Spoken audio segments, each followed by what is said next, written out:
Antes de comenzar no olvides suscribirte, darle like y comentar. Puedes seguirme en mis redes sociales para apoyarme y proponerme nuevas historias. Percy Jackson y los héroes griegos. De Rick Riordan. Teseo mata al poderoso. Uy, mira. Un conejito. ¿Queréis poner negro a Teseo? Pues pregúntale, ¿quién es tu padre? Os llevaréis un buen capón. No se sabe exactamente quién era el padre de Teseo. Ni siquiera está claro si tuvo un padre o dos. Los griegos antiguos estuvieron discutiéndolo durante siglos. Escribieron ensayos e historias donde lucuraban sobre ello, hasta que les explotaron los sesos. Intentaré que a vosotros no os explote la cabeza, pero esto es lo que hay. El rey de Atenas era un tío que se llamaba Egeo. Tenía un montón de enemigos que estaban dispuestos a arrebatarle el reino, y ningún hijo al que legar el apellido familiar. Estaba loco por tener un varón y por lo tanto decidió ir a pedir consejo. Sí, lo habéis adivinado, al oráculo de Delfos. ¿Os habéis dado cuenta de la cantidad de historias que hay en las que salen reyes que querían hijos varones? Mira, yo no sé qué problema tenían, pero pensaréis que en Grecia ninguna familia real tenía hijos varones. Como si el país estuviera lleno de reyes sentados en las cunetas con un cartel que dijera: ofrezco trabajo a cambio de hijos varones. Por favor, explícame cómo tener hijos varones. Que los dioses te bendigan. Deberían haber hecho un trato con las amazonas, en vista de que éstas se dedicaban a tirar a los niños varones al cubo de reciclaje. En fin. El caso es que Geo fue a ver al oráculo e hizo las ofrendas de rigor. Oh, gran adivinadora del futuro e inhaladora de gas volcánico. Comenzó el rey. ¿Aquí es que no se puede tener un hijo varón o qué? La sacerdotisa se estremeció en su taburete de 3 patas cuando la poseyó el espíritu de Apolo. Ten paciencia, oh, rey. Evita a las mujeres hasta que vuelvas a Atenas. Tu hijo tendrá una madre noble y la sangre de los dioses, pero solo llegará en su momento. ¿Eso qué significa? Gracias por la ofrenda. Que pases un buen día. La respuesta exasperó a Egeo, que se pasó refunfuñando todo el camino hasta su barco y se preparó para el largo viaje de regreso. Viajando por tierra, Delfos no quedaba tan lejos de Atenas. Pero en aquel entonces uno nunca viajaba por tierra, a menos que estuviera loco o desesperado. Los caminos eran casi siempre senderos de vacas llenos de lodo o pasos de montaña traicioneros. Los pocos tramos practicables estaban infestados de bandidos, de monstruos y de centros comerciales de lo más hortera. Por todo eso, los griegos siempre viajaban en barco, que aunque no es que fuera precisamente seguro, sí que era menos arriesgado. Para volver a Atenas, Egeo tenía que circunnavegar el Peloponeso, ese enorme trozo de tierra colgante que forma el sur de la Grecia continental. El viaje era un rollazo, pero como Egeo quería llegar vivo a casa, no tenía otra opción. A sus enemigos les habría encantado atraparlo en los caminos, donde podían tenderle una emboscada, cortarlo en pedacitos y hacer que pareciera obra de algún monstruo o una oveja furiosa. Así que el rey Egeo navegó alrededor del Peloponeso. De vez en cuando amarraba en alguna ciudad y cenaba con el rey local. Egeo le contaba su lacrimógena historia y pedía consejo a su anfitrión sobre las palabras del oráculo. Y el rey local siempre le decía algo tipo: ah, ¿quieres una esposa? Pues yo te consigo una ahora mismo. Mi sobrina está disponible. Todo el mundo quería aliarse mediante el matrimonio con una ciudad poderosa como Atenas, pero Egeo recordó lo que le había dicho el oráculo. Tenía que evitar a las mujeres hasta llegar a casa. Por eso no hizo más que declinar ofertas de jóvenes hermosas, lo cual no le quitó ni un poco de su mal humor. Después de viajar durante semanas, llegó a una pequeña ciudad llamada Tricina, a unos 100 kilómetros al sur de Atenas. Lo único que le quedaba ya por hacer era atravesar el Golfo Sarónico y estaría en casa. El rey de Tricina se llamaba Piteo. Como su ciudad estaba cerca de Atenas, Piteo y Egeo se conocían bastante bien y salían por ahí de vez en cuando, a pesar de que sus dioses patrones eran rivales. Atenas era fan de Atenea, mientras que el dios de Tricina era Poseidón. Tenían buen gusto allí en Tricina. En fin, que los dos reyes se pusieron a charlar sobre la profecía del oráculo. «¿Pero qué demonios?», exclamó Piteo, «necesitas una esposa». «Yo tengo una hija soltera». «¿Te acuerdas de Tra, la mayor?». «Colega, te lo agradezco mucho», contestó Egeo, «pero tengo que evitar a las mujeres hasta que llegue a casa, así que, Etra». La llamó entonces Piteo. «Ven un momento, ¿quieres?». La princesa entró en el comedor. Hola. A Egeo se le cayó la barbilla en el plato. Etra era guapa a rabiar. Murmuró Egeo. Piteo sonrió con ironía. Conocía el efecto que obraba su hija en los hombres. Bueno, pues como te iba diciendo, Etra está soltera y, pero la profecía, atinó a balbucir Egeo. Piteo se rascó sus reales patillas. El oráculo no ha dicho que no puedas casarte con una mujer, ¿no? Sino que deberías evitarlas. Pues bien, has hecho todo lo que has podido. Llevas semanas evitándolas. Tú no has pedido ver a mi hija. Te ha encontrado ya a ti. Así que creo que estamos cubiertos. Tal vez Egeo debería haber discutido aquella lógica, pero no lo hizo. Y en aquel mismo comedor celebraron una boda rápida tipo Las Vegas, la sacerdotisa era, las flores, los imitadores de Elvis, toda la pesca. Luego Etra volvió a su cuarto para ponerse algo más cómodo mientras Egeo corría a ponerse más desodorante, lavarse los dientes y esperar a su encantadora esposa en la suite nupcial. ¿Y cómo se tomó Etra todo esto? Pues bien y mal. Como ya he dicho, las mujeres en aquellos tiempos no podían decidir con quién se casaban. Pero a Etra podría haberle tocado algo bastante peor. Egeo no era un tipo feo, su padre y él eran amigos, lo cual quería decir que probablemente la trataría bien, y Atenas era una ciudad grande y poderosa, y eso le daría muchos puntos ante las otras reinas griegas. Pero, por otro lado, resulta que Etra tenía un novio secreto, el dios Poseidón. Como patrón de Tricina, Poseidón se había fijado por primera vez en la princesa cuando le hacía sacrificios junto al mar. Decidió cortejarla, porque era súper guapa. Y al cabo de nada la princesa se enamoró de él. Y ahora que estaba casada con otro, Etra no sabía qué hacer. Después de la ceremonia, mientras su nuevo esposo se lavaba los dientes, la princesa se escabulló del palacio. Fue corriendo a la orilla del mar y nadó hasta la cercana isla de Spairia, donde solía encontrarse con Poseidón. El dios estaba esperándola tumbado en una hamaca colgada entre dos palmeras. Llevaba puesta una camisa havaiana y unas bermudas, y estaba tomando una bebida de frutas en un coco. ¿Qué pasa, churri? ¿Qué te cuentas? La saludó. Pues que me he casado. ¿Cómo dices? Etra le explicó lo que había ocurrido. Supongo que podría fugarme contigo, sugirió esperanzada. Poseidón sonrió. Etra le gustaba, pero no tanto. Los dioses siempre acaban pasando página en algún momento, y aquel momento parecía tan bueno como cualquier otro. No, dijo. Egeo es un buen tipo, para ser ateniense. Será un buen esposo. Nosotros vamos a tener que despedirnos, churri. Pero fue estupendo mientras duró. De verdad. Chasqueó los dedos y una bola de discoteca bajó de una de las palmeras. Las dance empezó a sonar de fondo, y es que Poseidón era un superfan de Donna Summer. A mí no me digáis nada.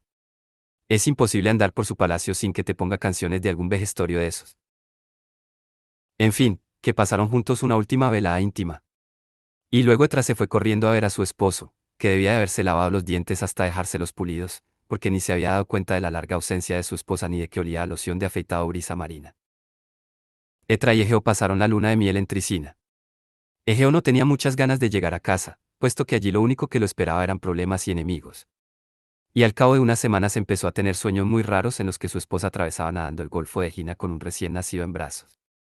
Al final preguntó a Etra al respecto, y ella se puso colorada.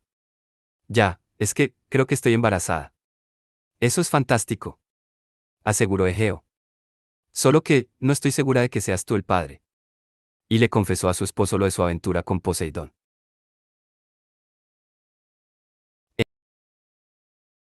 Egeo se tomó la noticia mejor de lo que cabía esperar. A fin de cuentas, los dioses siempre andaban enamorándose de princesas mortales. Y no podía reprochar a Atra que se hubiera colado por un cachas inmortal de atractivo sobrenatural y poder ilimitado. Y tampoco podía maldecir a Poseidón sin que lo arrollara un tsunami o se lo tragara un terremoto. Así que, bueno, vale, lo entiendo, indicó. Pero si es un niño, pienso declararlo hijo mío, estamos. ¿Y si es una niña? Preguntó Etra. Egeo suspiró. Pensemos en positivo. Un niño sería fantástico. Voy a hacer unas gestiones. Unas gestiones. Ya verás. Al día siguiente, Egeo se llevó a Etra a una colina a las afueras de la ciudad. En la cima había una roca del tamaño de un garaje de 2 plazas. Una docena de hombres del rey habían fijado a ella unas cuerdas, y ahora las estaban atando a una reata de caballos. ¡Uau! Exclamó Etra. ¿Vas a mover esa roca? Sí. Ahora lo verás. Egeo se acercó a un agujero junto a la roca y se sacó la espada. En la empuñadura de esta espada está el escudo de armas de Atenas, ¿lo ves? ¿El búho y la rama de olivo? Sí. Y estas son mis iniciales, aquí en el pomo.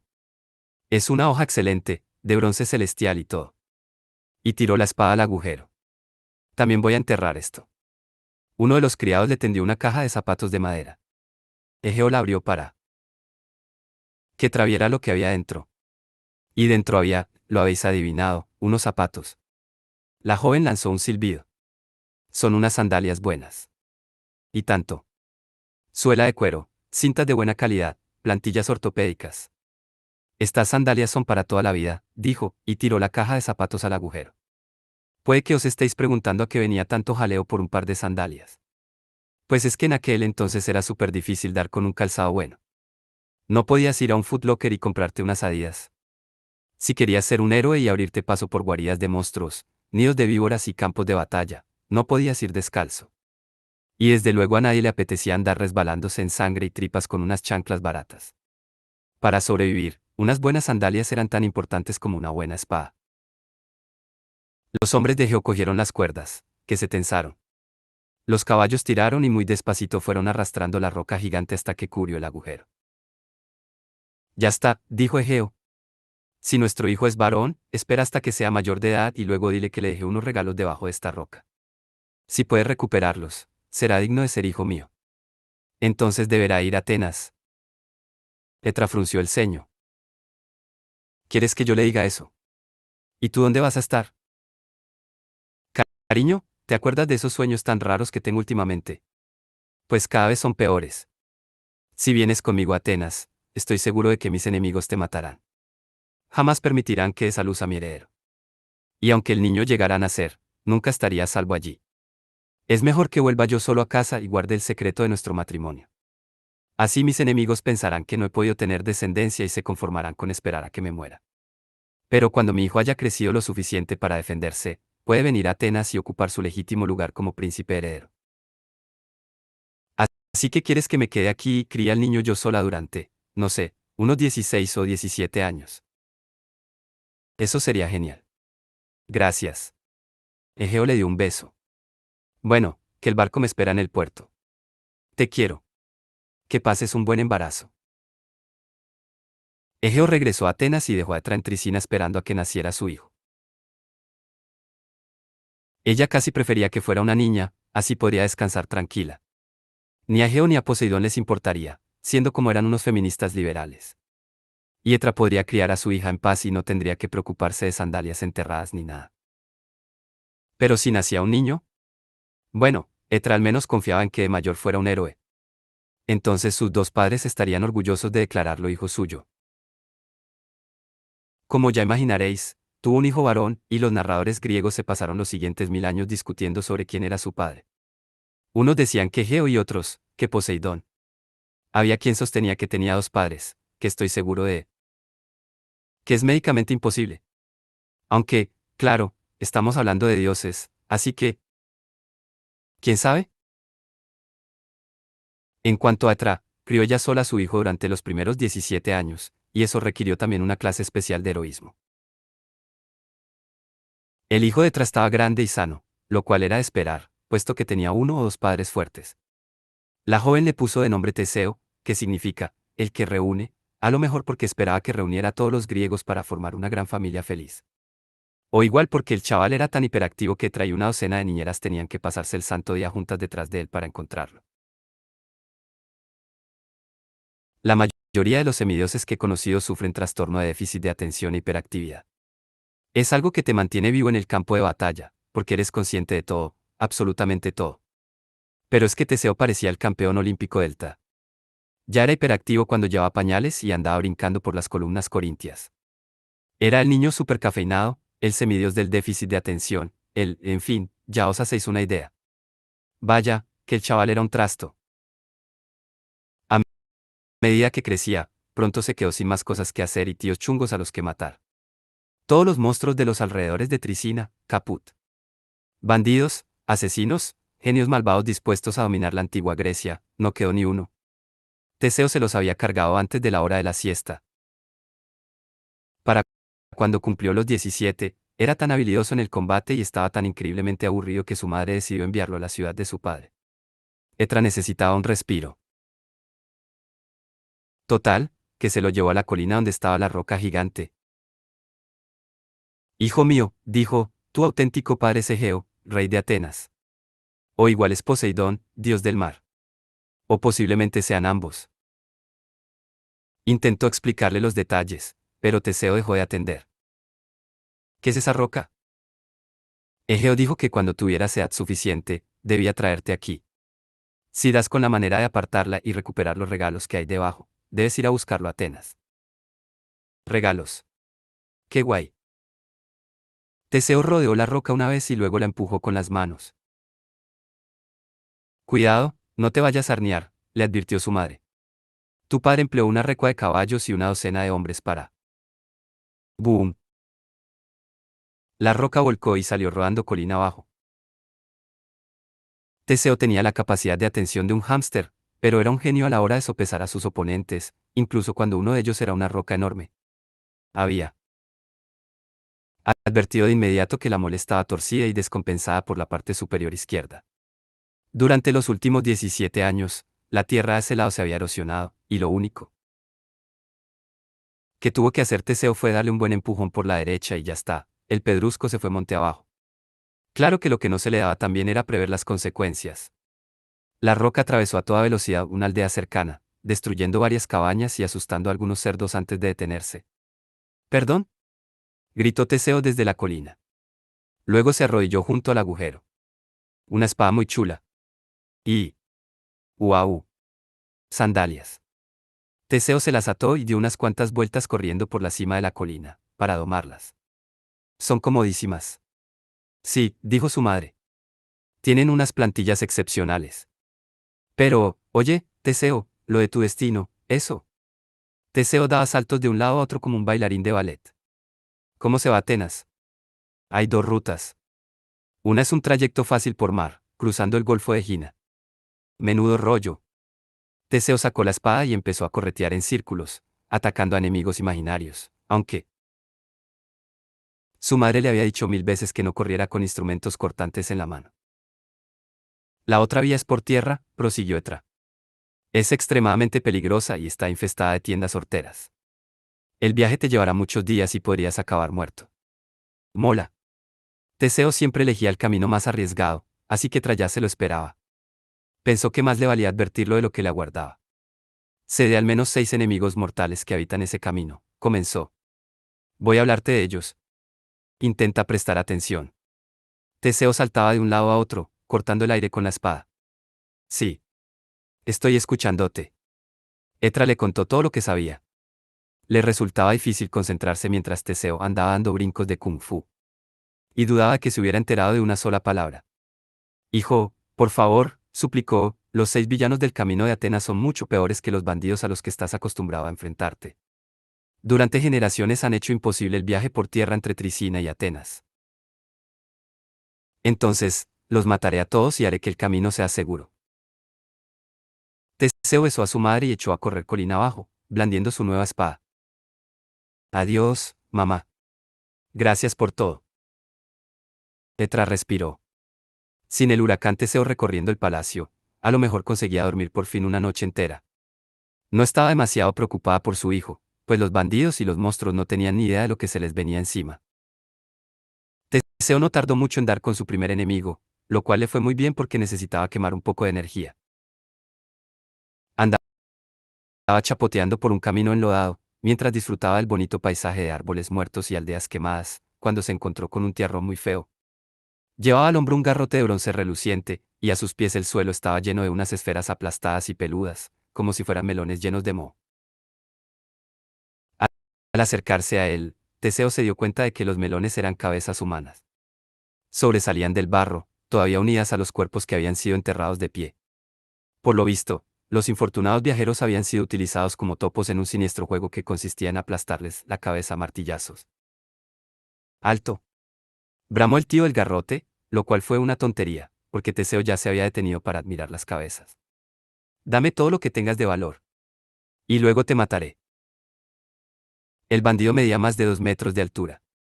Hacía poco menos que un camión blindado, y su cara era tan fea y estaba tan hinchada que parecía que se la hubiera restregado con hormiga roja. Lucía unos músculos abultados en los brazos, pero tenía las piernas consumidas y torcidas, metidas en unas férulas que le iban desde los muslos hasta los tobillos.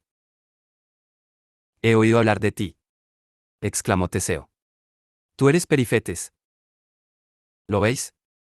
En realidad sí había escuchado las historias de su madre, lo que demuestra que no hay que subestimar nunca a un héroe conta. Asimilamos muchísima más información de la que os pensáis. Lo de corretear por ahí blandiendo una espada es solo nuestra forma de concentrarnos. Pero, en fin, que aquel tío, Perifetes, era un semidios, hijo de Festo, y había heredado la fuerza y las piernas deformes de su padre. Entornaba tanto los ojos que a veces la gente se creía que solo tenía uno y lo confundía con un cíclope, sin ofender a mis amigos y parientes cíclopes. Perifetes hinchó su enorme pecho. Mi leyenda me precede. Si sabes quién soy, sabrás también que toda resistencia es inútil. ¿Qué haces con tantas cabezas? Preguntó Teseo. ¿Has enterrado a estos y los has matado? Perifetes se echó a reír. Los clavé en el suelo con la masa. A eso me dedico. Me llaman él. Portamasa. Ah. Teseo se rascó un sobaco. Yo pensaba que te llamaban así porque eras portero de discoteca o algo. ¿Cómo? No. Soy violento y aterrador, y me dedico a clavar a la gente en el barro. Así que no vamos a irnos de fiesta esta noche a ligar y a bailotear un poco. Perifetes frunció el ceño. No estaba acostumbrado a que lo invitaran a bailar. Voy a robarte y luego te mataré, mequetrefe. Oye, qué sandalias más bonitas. Dámelas. Perifetes blandió la masa, pero Teseo no tembló de terror como el monstruo esperaba. Qué masa más guay, comentó. Es madera recubierta de bronce. El orgullo caldeó el corazón de Perifetes. Era un asesino cruel, pero también hijo de Festo, y le gustaba que la gente apreciara su talento para la artesanía. Pues sí. Un centro de roble macizo recubierto con 20 capas de bronce. Me parece que se balancea muy bien. Teseo frunció el ceño. 20 capas de bronce. Venga ya, tío. Pesaría demasiado para poder levantarla. Yo soy muy fuerte. ¿No será más bien de corcho blanco recubierto de papel de aluminio? De eso nada. Demuéstramelo. Déjame que la inspeccione. Perifetes no vio nada malo en ello. Pensó que aquel mequetrefe se hundiría bajo el peso de la masa, y él se echaría una risa. Así que se la pasó a Teseo. Pero en lugar de hundirse, este blandió el arma y le dio un golpe a Perifetes en toda la cabeza, matándolo al instante. Sí. Exclamó. Sí que es madera recubierta de bronce.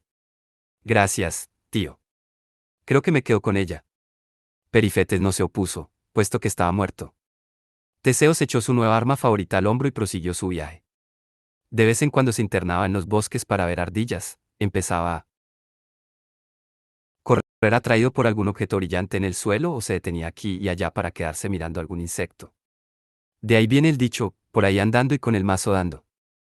Estoy seguro de que es así. A medida que Teseo avanzaba hacia el norte, los bandidos y monstruos más espabilados se apartaban de él. Los tontos, en cambio, acababan con la cabeza partida de un porrazo. Unos días después, Teseo llegó al estrecho puente de tierra que conectaba el Peloponeso con el territorio más al norte, llamado Ática. Como era un embudo natural, era también el punto perfecto para los bandidos. Teseo andaba paseando por un bosque de altos pinos cuando vio a un tío vestido como un leñador, tejanos, camisa de franela, barba poblada y una gorra sobre el pelo rizado. No se sabe cómo, había doblado un pino de 15 metros y sujetaba la punta contra el suelo con las dos manos. El hombre sonrió al ver a Teseo. Hola, forastero. Me llamo Sinis y allí está mi hija, Perigune. Una guapa jovencita con un vestido de franela se asomó detrás de un árbol y lo saludó nerviosa. Su expresión decía, huye, por favor. Teseo sonrió al leñador. ¿Por qué sujetas ese árbol contra el suelo? Ah, es una afición que tengo, contestó Sinis. Me llaman, el doblador de árboles. Un apodo con mucho gancho. Sí. Me gusta desafiar a la gente. Cualquiera que sea capaz de sujetar un pino como estoy. Haciéndolo yo ahora, puede casarse con mi hija. Todavía no lo ha conseguido nadie. ¿Quieres probar? Teseo se acercó y vio que a Sinis le temblaban los brazos y las piernas. Sujetar así un pino adulto, incluso para aquel tipo con tanto músculo y tantísima experiencia, no era fácil. Por suerte, Etra le había hablado de Sinis, por eso Teseo ya conocía de qué iba aquella historia. Sinis era hijo de Poseidón. Había heredado la fuerza sobrenatural de su padre y la capacidad de mantener los pies pegados al suelo en casi cualquier situación. Supongo que porque Poseidón era el agitador de la tierra y podía hacer temblar todo el planeta. Yo no heredé nada de eso, pero procuro no amargarme. Cuando Sinis era joven, se entretenía doblando árboles altos para luego soltarlos, como si fueran catapultas, y lanzaba sandías y encantadores animalillos del bosque a la estratosfera. Era todo un campeón en dicha modalidad. Pero entonces cayó en la cuenta de que podía catapultar a seres humanos. Lo único que tenía que hacer era engañarlos o bien obligarlos a que sujetaran la punta del árbol cuando estaba doblado. A lo largo de los años había perfeccionado su pasatiempo. A veces ataba las manos de sus víctimas a la copa del árbol para que no pudieran soltarlo. A veces doblaba dos árboles al mismo tiempo y entonces, como tenía las manos ocupadas, ordenaba a Perigune que atara el brazo izquierdo de su víctima a un árbol y el derecho al otro. Y luego Sinis soltaba los dos árboles a la vez. ¿No veis qué divertido? Nunca se sabía qué partes de la víctima volarían en una dirección o en otra. Un desafío interesante, opinó Teseo. Hablando hipotéticamente, ¿qué sucede si rechazo la oferta? Ah, bueno, pues entonces, hablando hipotéticamente, estarías insultando la belleza de mi hija, de manera que yo insistiría en desafiarte a hacer algo todavía más difícil. Te ataría a dos pinos, una muñeca a cada uno, y te obligaría a sostenerlos contra el suelo todo el tiempo que pudieras. Y cuando al final te cansaras. Ya veo. Así que puedo sujetar un pino y tener la oportunidad de ganar una chica guapa. O puedo sujetar dos pinos y ganar una muerte segura. Aprendes deprisa. ¿Y si echo a correr sin más? Sinis se puso a reír. Pues que tengas suerte. ¿Ves todos esos esqueletos que hay dispersos entre las piñas? Sí, me preguntaba de dónde han salido. Pues son los tipos que no aceptaron el desafío. Nunca he perdido un combate cuerpo a cuerpo, así que luchar contra mí es inútil. Y si echas a correr, en fin, tengo una puntería infalible a una distancia de hasta 5 kilómetros con un pino catapulta. Puedo derribarte con una roca o un alce. No tengo ganas de que me caiga encima un alce volante, dijo Teseo. Me apunto al desafío del árbol. Excelente. Ven aquí. Teseo dejó el garrote, se acercó al doblador de árboles y sopesó la situación. No era tan fuerte como Sinis. No tenía la habilidad de quedarse clavado en la tierra. Ni siquiera tenía un plan. Pero echó un vistazo a la chica, Perigune, y su distraído cerebro se puso a funcionar a toda velocidad. Una chica entre los árboles. Una chica. Un árbol. Los árboles tienen espíritu. Tengo hambre. Uf, qué mal huele Sinis. Una dríada. Fijo que las dríadas de estos árboles están hasta las narices de tanto doblarse. Anda, ahí hay una ardilla. Nada, tú tómate tu tiempo, masculló Sinis, con el sudor goteándole por la nuca. Teseo tocó las ramas del pino con las puntas de los dedos y pensó, el árbol. ¿Queréis libraros del amigo doblador de árboles? Pues ayudadme. No sabía muy bien si las dríadas lo habrían oído, pero agarró la punta del árbol. ¿Lo tienes? Preguntó Sinis.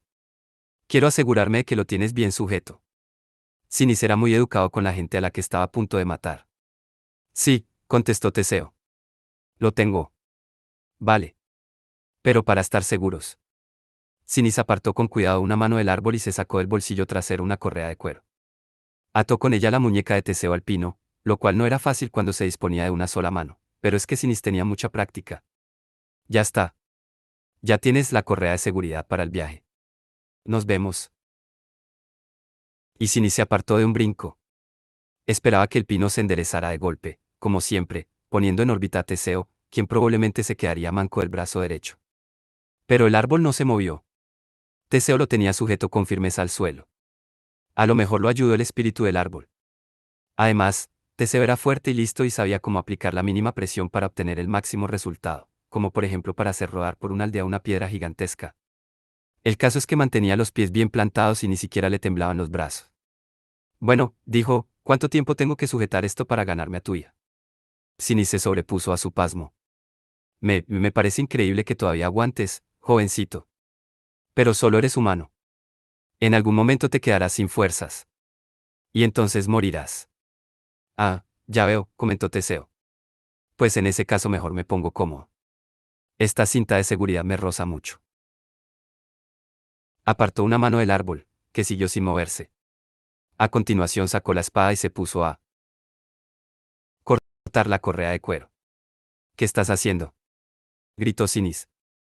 Si crees que puedes abandonar el desafío sin más. No, no. Voy a seguir sujetando el árbol. Teseo envainó la espada y continuó aguantando el pino con una mano. Puedo estar aquí todo el día. ¿Cuánto tiempo quieres esperar? Teseo se jugaba algo a que Sinis, siendo un semidios, sufría tanto como el de Da. Y, efectivamente, en unos 10 segundos Sinis ya se había impacientado. Esto es imposible. ¿Cuál es tu secreto? El truco está en el agarre, contestó Teseo. Ven, que te lo enseño. Sinis se acercó. Bien. ¿Ves cómo tengo puesta la parte superior de la mano? Sinis no veía a través de las agujas de pino y tuvo que inclinarse para mirar hacia abajo. En ese momento, Teseo soltó el árbol. El pino se enderezó de golpe, alcanzó a Sinis en la cara y lo dejó sin sentido. Horas más tarde, el doblador de árboles se despertó. Había soñado con un alce volante. Estaba atontado y en la boca tenía un regusto a árbol de Navidad. Se dio cuenta de que estaba despatarrado del todo en el suelo del bosque. El rostro sonriente de Teseo se alzaba sobre él. ¡Qué bien, te has despertado! ¿Qué? Escucha, estaba pensando en el desafío ese de los 2 árboles. Se me ha ocurrido que podrías enseñarme cómo va. Sinis se debatió. Tenía las muñecas bien atadas. ¿Qué has hecho? Bueno, tengo 2 pinos doblados hasta el suelo justo detrás de tu cabeza. Estoy sujetándolo con el pie. Tú tienes las muñecas atadas a ellos, así que yo en tu lugar me levantaría para prepararme. Sinis lanzó un gemido. Forcejeó para ponerse en pie, lo cual no era nada fácil con las manos atadas. Tuvo que dar una especie de voltereta hacia atrás para agarrarse a los árboles. No puedes hacer esto. Ups. Teseo retrocedió un paso, dejando que Sinis sujetara al solo los pinos. Sinis llevaba toda la vida doblando árboles. Era súper fuerte y podía mantener los pies clavados en el suelo en casi cualquier situación. Pero ahora estaba atontado y dolorido. Los 2 árboles parecían estar luchando contra él, esforzándose por liberarse. Los pinos parecían furiosos. ¿Cómo? Gimió Sinis. ¿Cómo has podido sujetar los 2 árboles y además atarme? Me han ayudado. La hija del bandido se asomó desde detrás de un árbol. Hola, papá. Perigune, no. Desátame. Lo siento, papi. Este joven tan guapo ha ganado tu concurso, así que ahora le pertenezco a él. Adiós. Teseo cogió la masa y se alejó con Perigune de la mano, mientras Sinis gritaba a su espalda. ¿Seguro que esto te parece bien, Perigune? Preguntó Teseo. Uf, desde luego. Mi padre es horroroso. Habría acabado lanzándome a mí por los aires. Era solo cuestión de tiempo. ¿Hasta cuándo podrás sujetarlos? Detrás de ellos se oyó un gemido ahogado, seguido del chuis de los árboles enderezándose de golpe, y luego como si un bicho de 250 kilos se estrellara contra un parabrisas. No mucho, contestó Perigune. ¿Te apetece cenar algo? Me muero de hambre. Fueron andando a la aldea más cercana y pasaron juntos 5 días muy agradables. Algunas historias cuentan que Perigune incluso tuvo hijos con Teseo, pero yo no estaba allí, así que no. Pienso cotillear. Al final, Teseo le explicó que debía proseguir su viaje. Tenía cosas que hacer en Atenas. Perigune había visto ya bastante del camino y sus malvados bandidos, de modo que decidió quedarse allí mismo y rehacer su vida. Se separaron como grandes amigos. Después de otro adorable día en los páramos, Teseo llegó a una aldea llamada Cromión. En la plaza del pueblo, una multitud gemía y sollozaba. Teseo pensó que igual estaban disgustados por tener que vivir en una aldea llamada Cromión, pero luego se dio cuenta de que estaban reunidos en torno al cuerpo machacado de un anciano. ¿Qué le ha pasado? Quiso saber. Un niño alzó la vista con lágrimas en los ojos. Es la cerda de la vieja. ¿Cómo dices? Una vieja que se llama Fea. Gritó el niño. Vive ahí, en los bosques, con su gigantesca cerda devoradora de hombres. Son dos monstruos, exclamó una mujer. Esa cerda ha destruido todo el territorio. Se come nuestras cosechas, mata a nuestros granjeros, derriba nuestras casas. Y luego viene Fea, la vieja, y nos roba las cosas de valor. Yo puedo arreglarlo, dijo Teseo. Mataré a la vieja y a su cerda. Tal vez esa no parezca una promesa muy heroica, pero los aldeanos exclamaron de alegría y se arrodillaron ante Teseo como si acabara de caer del monte Olimpo. Y es verdad que se parecía un poco a un dios. Llevaba una enorme masa de bronce, una espada cara y unas sandalias alucinantes. ¿Quién eres, oh, forastero? Preguntó un tipo. Soy Teseo, hijo de Geo, rey de Atenas. Y también hijo de Poseidón, dios del mar. Y también hijo de Tra, princesa de Tricina. Los aldeanos guardaron silencio mientras hacían cálculos. Déjalo estar enseguida, dijo Teseo. Mataré a la bandida Fea y a su monstruosa mascota, la cerda de Cromión. Ay, por favor, no la llames así, objetó un granjero. No queremos que nuestra aldea quede inmortalizada por culpa de una cerda devorahombres. Así pues, la bestia fue para siempre conocida como cerda de Cromión, y es por lo único que se recuerda a esa aldea. Teseo se puso a deambular por la zona, buscando a la gorrina delincuente. No le costó encontrarla, solo tuvo que ir siguiendo el rastro de cadáveres, cosechas pisoteadas y granjas en llamas.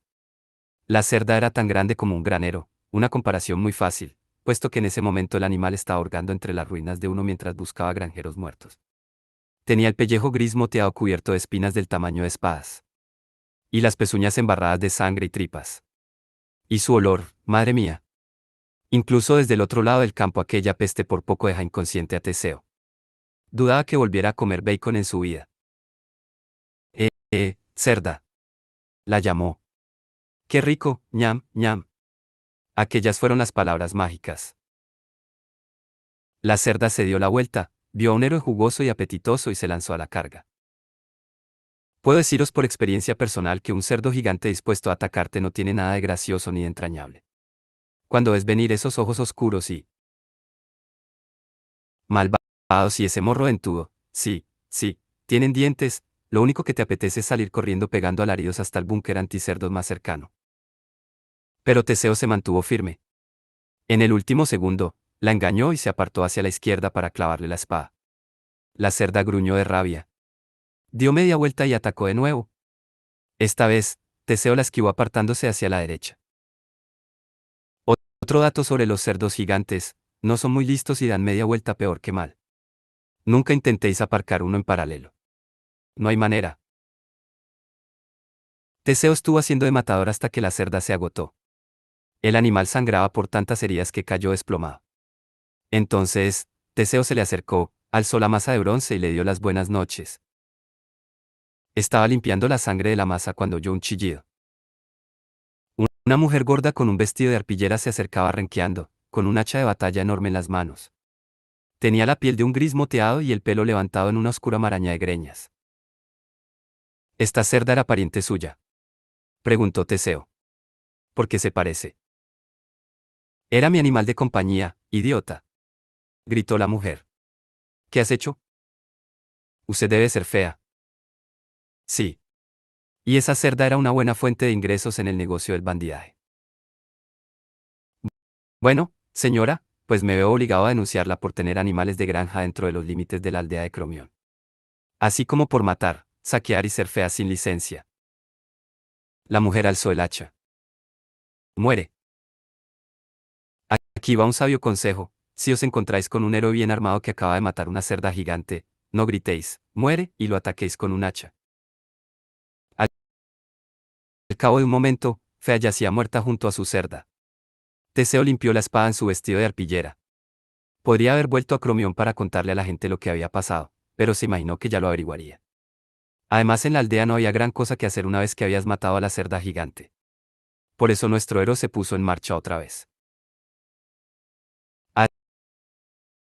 esas alturas, Teseo había desarrollado una filosofía personal sobre eso de matar. Atacaría solo si lo atacaban primero. Y, siempre que fuera posible, derrotaría a sus enemigos de la misma manera que intentaran derrotarlo a él. Que le pegaban con un garrote.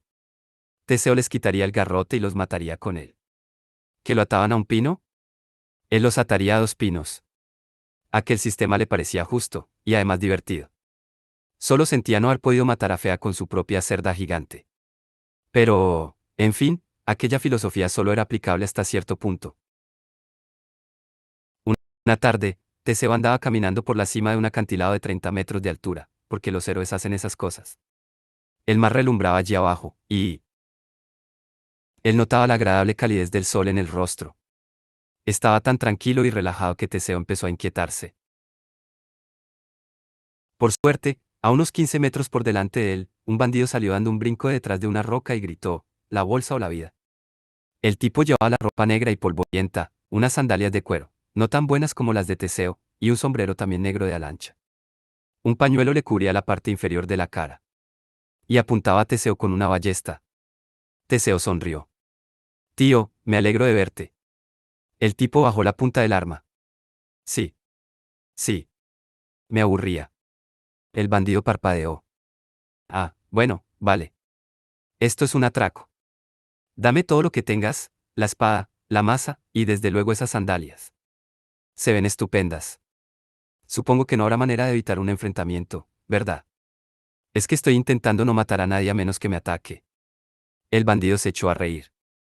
«¿Tú, matarme a mí? Muy buena esa. Mira, vamos a hacer una cosa, si me lavas los pies como muestra de respeto, no te mataré. Me llevaré tus cosas, pero te dejaré con vida. Es mi última oferta». La mención del lavado de pies avivó la memoria de Teseo. «Ah, mi madre me habló de ti. Tú debes de ser Esciro». El salteador hinchó el pecho. «Pues claro que sí. Soy famoso. Esciro, hijo de Poseidón. El número 6 de la lista de los 10 bandidos más ricos». «Oye, que yo también soy hijo de Poseidón», dijo Teseo. «No querrás robar a un hermano, ¿verdad? Los parientes son mis víctimas favoritas. Venga, lávame los pies. Aquí, justo al borde del acantilado, es un buen sitio.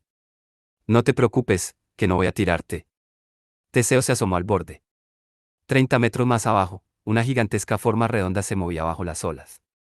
¿Eso de ahí es una tortuga enorme? Sí. Es mi mascota. Y come seres humanos. Es decir, si tiraras a tus víctimas por este acantilado, como has dicho que no harías, se las comería. Mi tortuga es una hembra. Se llama Mali. Y por supuesto que no come seres humanos. ¡Qué tontería! Como si tener una tortuga gigante llamada Mali no fuera ya una tontería. Esciro volvió a apuntarlo con la ballesta.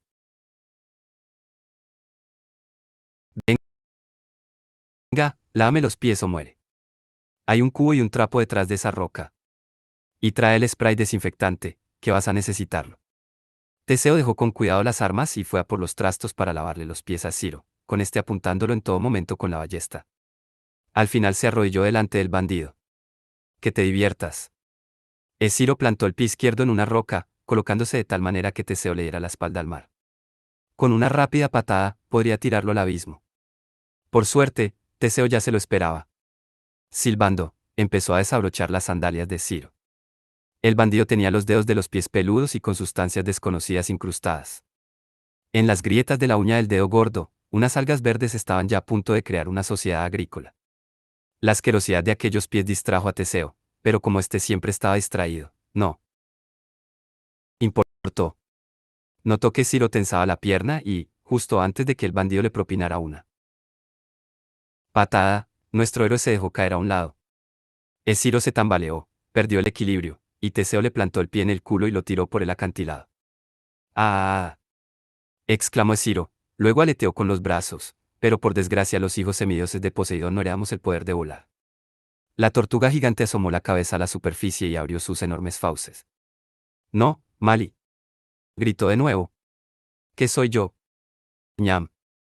Por lo visto, a Mali no le importaba morder la mano que le daba de comer, ni tampoco tragarse el resto del cuerpo. Teseo se lavó las manos con el spray desinfectante y prosiguió su camino.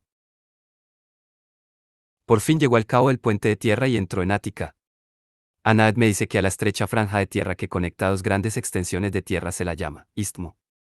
Yo eso no puedo ni pronunciarlo, pero ahí lo dejo, para los frikis de la geografía. Teseo llegó a la ciudad de Eleusis, que era famosa por su templo de Deméter. Pero resulta que en lugar de estar vendiendo baratijas turísticas de la diosa y ofreciendo visitas guiadas, los ciudadanos corrían de un lado para otro pegando alaridos y buscando algún sitio donde esconderse. ¿Qué pasa? Le preguntó Teseo a uno. El rey. ¿Se ha vuelto loco? ¿Quiere pelear? Teseo frunció el ceño. Su madre lo había advertido sobre Cerción, el rey de Eleusis. Por lo visto era un tipo cruel y muy fuerte, y era muy aficionado a matar a viajeros. Pero no le había mencionado que le gustara pelear. Total, que Teseo fue hasta el fuego ceremonial que había en el centro de la ciudad. Por lo general, ese era el lugar más seguro de cualquier ciudad griega. Los viajeros y embajadores se dirigían allí para declarar sus intenciones pacíficas y aceptar la hospitalidad local.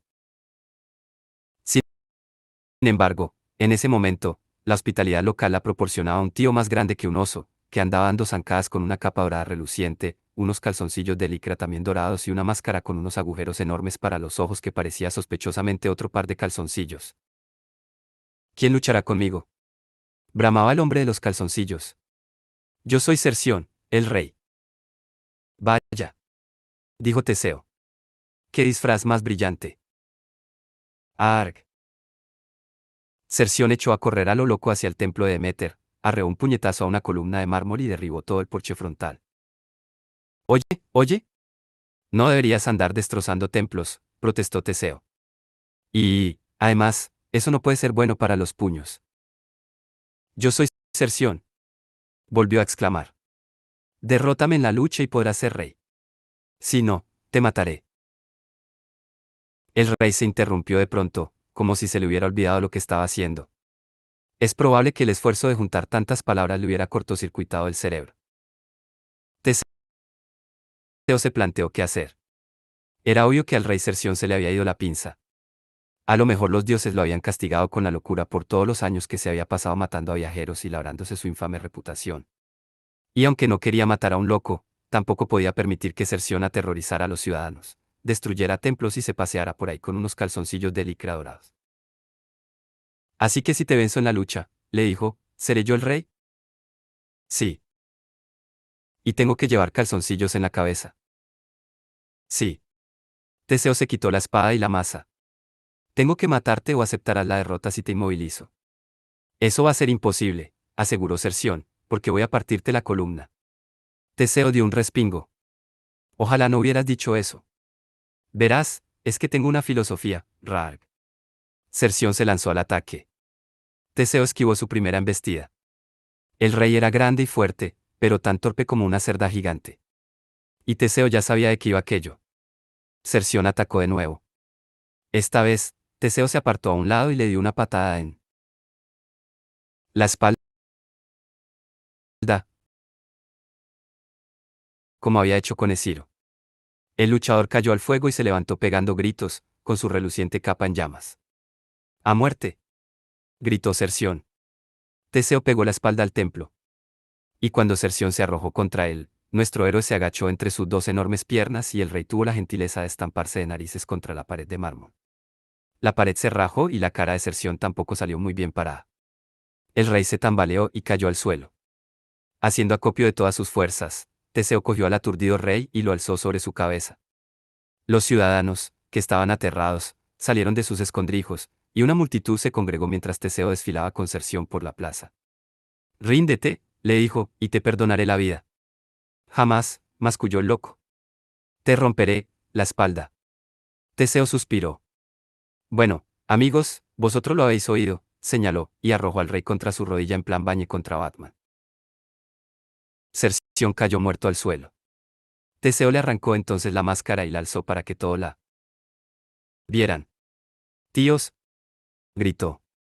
No deberíais obedecer órdenes de gente que lleva calzoncillos en la cabeza. Y, además, todo eso de luchar hasta la muerte es ridículo. ¡Viva nuestro nuevo rey! Exclamó alguien. Uy, qué va, dijo Teseo. Yo ya tengo mi propio curro. ¿Quién es el más listo de la ciudad? La muchedumbre señaló con dudas a un viejo de barba blanca. Tal vez el filósofo de la zona. Ahora eres el rey, le comunicó Teseo. Haz un buen trabajo. Arregla el templo. Encárgate del cuerpo del luchador. Y jamás lleves unos calzoncillos como máscara. Entendido, héroe, contestó el viejo. Teseo dejó la ciudad de Eleusis en mejores manos y con mucha menos licra. Teseo estaba tan cerca de Atenas que podía olerla. Y quiero decir que la olía literalmente. En aquel entonces los sistemas de saneamiento no eran gran cosa. Y el hedor de una ciudad del tamaño de Atenas se apreciaba a 30 kilómetros de distancia. Pero nuestro héroe estaba cansado y el sol empezaba a ponerse, así que decidió dormir en el camino una noche más y llegar a la capital al día siguiente. Total, que se detuvo en el centro comercial más hortera de todo el camino. En la puerta de la tienda más cercana, un gran cartel rezaba, camas ligeramente usadas de Krusty. Pasa la noche con nosotros. No quedaba claro si aquello era un hotel, una tienda de colchones o qué, pero Teseo no pudo resistirse a comprobarlo. Además, en el aparcamiento había un montón de burros atados, así que el sitio debía de ser popular. Lo raro es que dentro no encontró clientes, sino una sala de exposiciones cutre y de techo bajo, con unas míseras lámparas de aceite de oliva y dos camas viejas y horrorosas. Una medía unos 3 metros, la otra, poco más de uno. Aquello debía de volver locos a los griegos antiguos. Como ya he comentado, eran un puñado de ricitos de oro, siempre buscando el punto medio, el punto adecuado. Pero en camas ligeramente usadas de Krusty no había tal cosa, solo una cama demasiado grande y otra pequeña más no poder. Bienvenido. El propietario salió de detrás de una cortina situada al fondo. Al principio, Teseo lo confundió con Mali, la tortuga de Ciro. El tipo tenía una cabeza enorme y curtida, sin un solo pelo. Llevaba un delantal de cuero negro hasta los pies y se le acercaba, secándose las manos como si acabara de terminar de limpiárselas de sangre. En su chapa identificativa se leía, Hola. Soy Krusty. ¿Eres Krusty? Preguntó Teseo. Pues sí, así es. Aunque mi nombre auténtico es Procusto. ¿Qué significa? El estirador, advirtió Teseo. Vale, he oído hablar de ti. No te he reconocido por el diminutivo. Bueno, Krusty, es un nombre mucho más pegadizo. Y queda mejor en el cartel de la puerta. Pero, en fin, bienvenido a mi humilde motel y tienda de colchones. ¿Te interesaría una cama de agua ligeramente usada? ¿Una cama de agua? Krusty chasqueó los dedos. Ay, perdona. Se me olvidaba que todavía no se han inventado. Pero tengo dos modelos estándar estupendos. Son nuestros productos más populares. También son tus dos únicos productos, observó Teseo. Krusty soltó una risita. Ya veo que eres un cliente listo. Pero, dime, ¿qué modelo prefieres? ¿El Krusty XL o el Krusty Nano? Teseo examinó la cama más grande. Esta es la XL. Es muy larga. Sí, pero, no te preocupes. ¿Ves las correas de cuero en la cabecera y en los pies? Si no llenas la cama del todo, te estiro hasta que la llenes. Así que me estirarías hasta que midiera 3 metros. ¿Y si no puedo sobrevivir a tanto? Estiramiento. Bueno, pues te mueres, claro. Las manchas del colchón son de clientes anteriores que, en fin, que se desmembraron. Ya he dicho que son camas ligeramente usadas. Teseo examinó entonces la pequeña.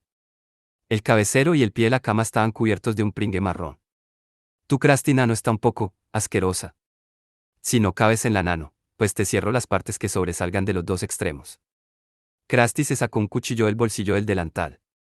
Dime, pues, ¿cuál va a ser? Supongo que lo de, yo solo estaba echando un vistazo, no cuela, ¿no? No. ¿Qué firmeza tiene el colchón Nano? No puedo dormir si es demasiado blando. Uy, es de una firmeza excelente. La combinación de viscoelástica y muelles revestidos te ofrece la comodidad perfecta durante los pocos segundos que te quedan de vida. También a un tipo tan grande como tú. Desde luego. Lo siento, pero me cuesta creerlo. Ya me han engañado antes en estos centros comerciales tan cutres. Procusto frunció el ceño. No le gustaba nada que cuestionaran sus productos. Yo nunca miento sobre mis colchones. Mira. Se sentó en la Krusty Nano y botó sobre el colchón. ¿Lo ves? Guay. Teseo blandió la masa que llevaba al hombro y pegó tal golpetazo al estirador que se cayó de costado y se dio un golpe contra el cabecero de la cama. Cuando se despertó, estaba bien atado a la crastinano.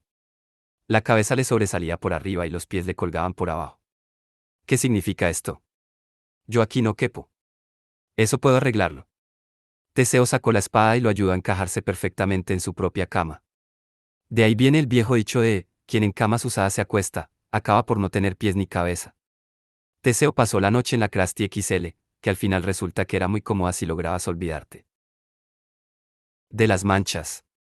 Por la mañana partió hacia Atenas, listo para conocer a su real padre, que no a su divino padre. En Atenas las cosas no iban precisamente como la seda. El primer problema era que el rey Egeo se hacía viejo y estaba cada vez más débil. Su influencia llegaba como medio metro más allá del palacio real. El resto de la ciudad estaba gobernado por bandas rivales encabezadas por los muchos enemigos de Egeo. ¿Y quiénes eran esos fantásticos enemigos? Pues sus parientes, por supuesto. Veréis, Egeo tenía un hermano pequeño llamado Palas. Pero no Palas Atenea, la diosa. Sí, ya sé que es un lío. Y Egeo y Palas no se llevaban bien. Palas quería ser rey, pero como era el hermano pequeño, se quedó con las ganas. Así que se pasó toda la vida quejándose y teniendo hijos. 50, para ser exactos. ¿Y cómo puede tener alguien 50 hijos? Pues con una docena de esposas o una máquina de clonar de última generación. Los hijos eran como una especie de venganza contra su hermano, en plan, uy, lo siento, Egeo. ¿Que tú no puedes tener hijos? Pues yo tengo 50. Sas, en toda la boca. En fin, el caso es que sus hijos eran conocidos como los Palántidas, es decir, los hijos de Palas. Y aquello era un poco como Sons of Anarchy, pero sin las motos.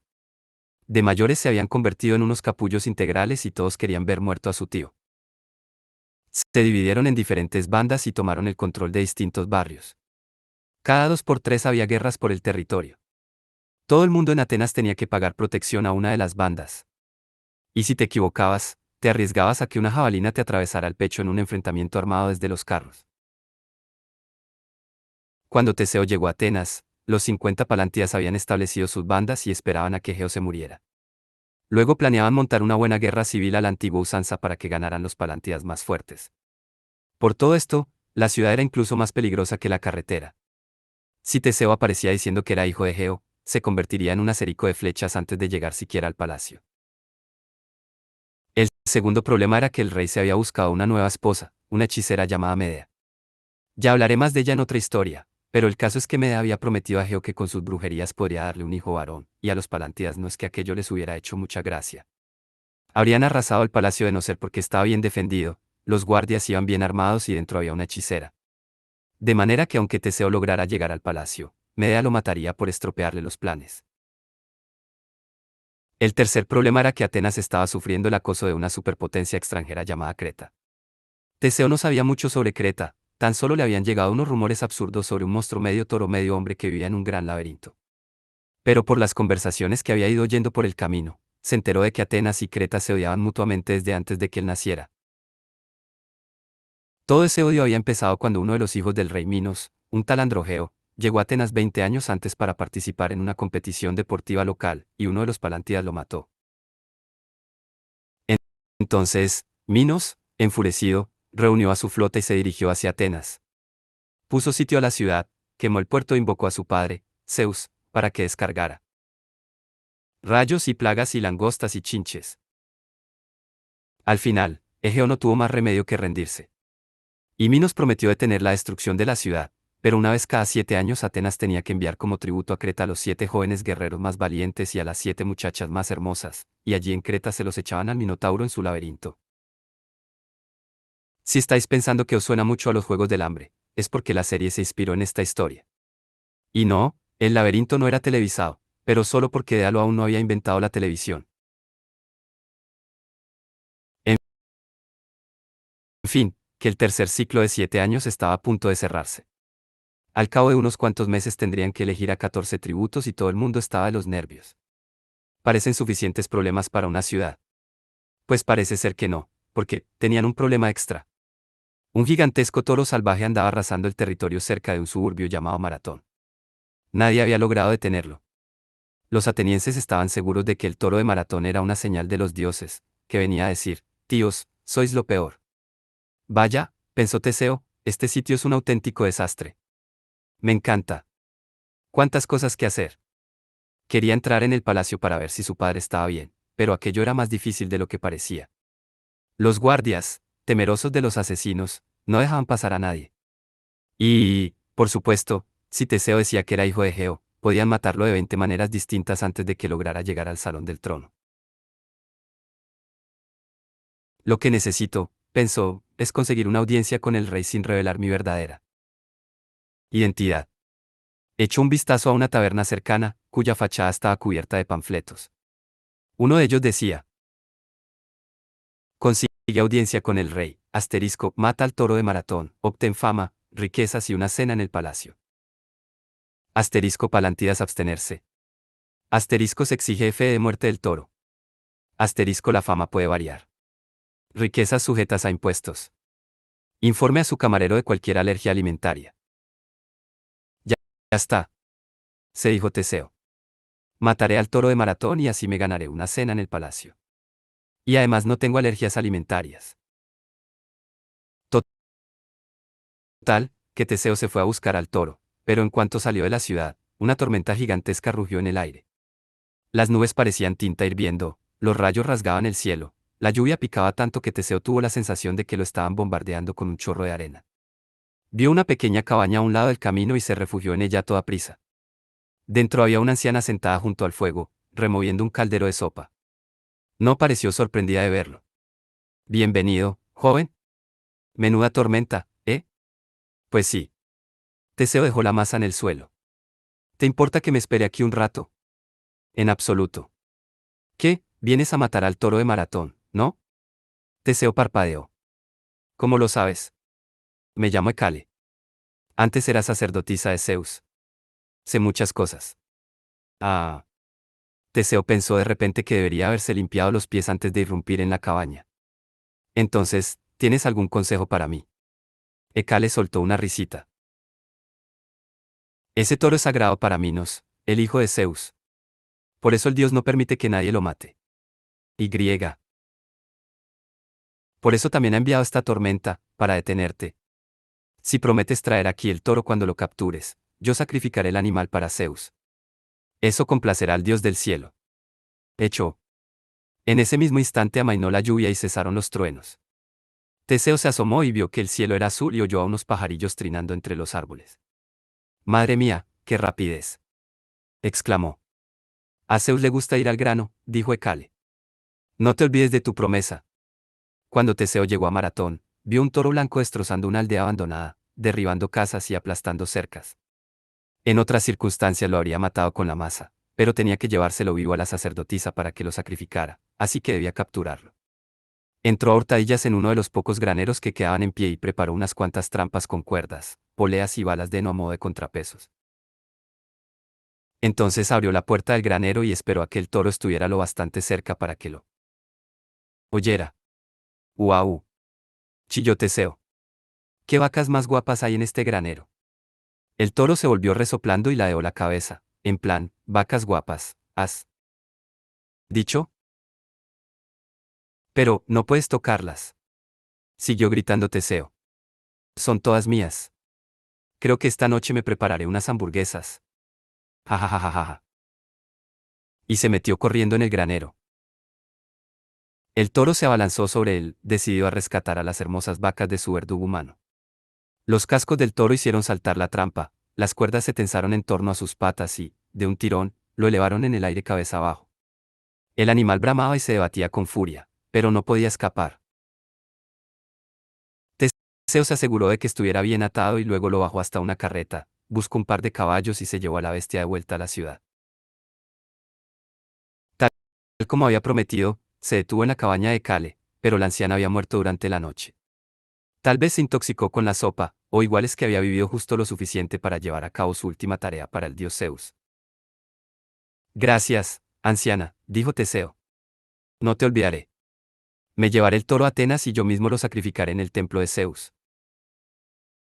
Antes de marcharse, Teseo enterró a Hecale y construyó en su honor un monumento abovedado que se mantuvo durante siglos en aquel lugar, en mitad de la nada, como recordatorio de que los buenos consejos pueden provenir de los sitios más raros. La entrada de Teseo en Atenas fue bastante espectacular. El toro blanco pesaba unos 250 kilos, sin embargo Teseo se lo echó sobre los hombros y lo paseó por la ciudad, atrayendo a una multitud mientras subía por los escalones de la Acrópolis hasta el templo de Zeus. Allí sacó la espada y sacrificó al animal en medio de los vítores y las flores que le lanzaba la gente.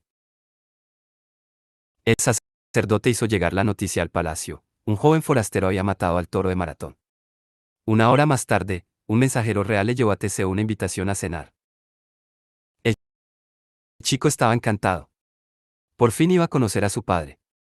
Decidió que esperaría a la mitad de la cena para soltarle la noticia. Ah, por cierto, que soy tu hijo. Luego, después de matar a los enemigos de Egeo, a lo mejor podían ir a ver juntos un partido o algo. Pero el plan tenía un fallo, y es que la hechicera Medea ya había adivinado la identidad de Teseo. Medea contaba con su magia. Y tenía espías. Se había informado de las hazañas del joven a lo largo del camino a Atenas y sabía que era el hijo de su esposo. Y no podía permitir que le estropeara sus planes. Ella quería que un hijo suyo ocupara el trono de Atenas.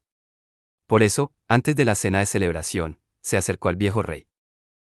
Oye, cielito. El apodo cariñoso que utilizaba con él demuestra lo malvada que era. Me preocupa este joven héroe que viene a cenar. Creo que es un asesino enviado por los Palántidas. Egeo frunció el ceño. Ya no era tan avispado como antes, pero odiaba a los asesinos. Bueno, ¿y qué sugieres? Veneno, contestó Medea. Cuando brindemos por el héroe, le daremos una copa de vino envenenado. No parece muy hospitalario. ¿Acaso no es nuestro invitado? Cariño, no querrás que te asesinen antes de que tú y yo hayamos podido tener un hijo, ¿verdad? Egeo suspiró. Medea llevaba años prometiéndole un hijo varón, pero este nunca llegaba. Hacía mucho tiempo, el rey había conocido a una mujer estupenda de verdad, Etra. Se había convencido de que el hijo que tuvo con ella aparecería en algún momento, procedente de Tricina, pero, por desgracia, nunca había tenido noticias de él. Y ahora se había quedado con una esposa hechicera, una jauría de enemigos que esperaban a que muriera y por lo visto un asesino que fingía ser un héroe. Muy bien, contestó. Ten el veneno preparado para la cena. Cuando Teseo llegó, se quedó horrorizado al ver lo viejo y lo débil que parecía su padre. Menos le sorprendió Medea, que lo fulminaba con la mirada mientras tomaban el aperitivo y charlaban de él. Tiempo y de la mejor manera de cazar toros gigantes. El primer plato era un asado de carne regado con un buen vino. Teseo advirtió que la reina se tensaba cuando le pusieron a él la copa de vino delante. Y aunque tenía mucha sed después de tanto palique, decidió abstenerse de beber. La carne tiene un aspecto estupendo, comentó. Pero creo que será mejor que la corte en trozos más pequeños. Usaré mi espada, si no os importa. Sacar una espada durante la cena suele ser de mala educación, pero Teseo se desabrochó la vaina y la dejó sobre la mesa.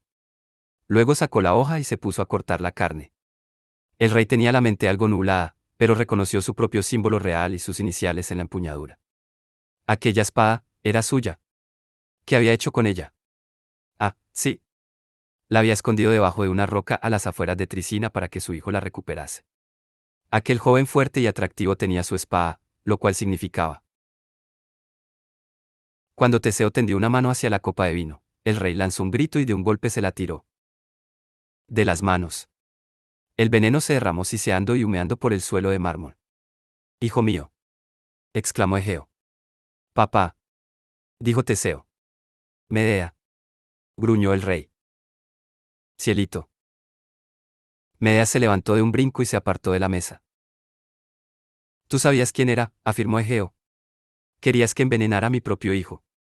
Mira que eres malvada, retorcida. Cariño, cariño, hablemoslo tranquilamente. Guardias, detenedla. Medea salió corriendo de la sala perseguida por una docena de guardias. A pesar de todo consiguió escapar y huir del reino, pues la hechicera tenía mucha práctica en eso de escapar de los reinos. Pero por lo menos Egeo se vio libre de ella.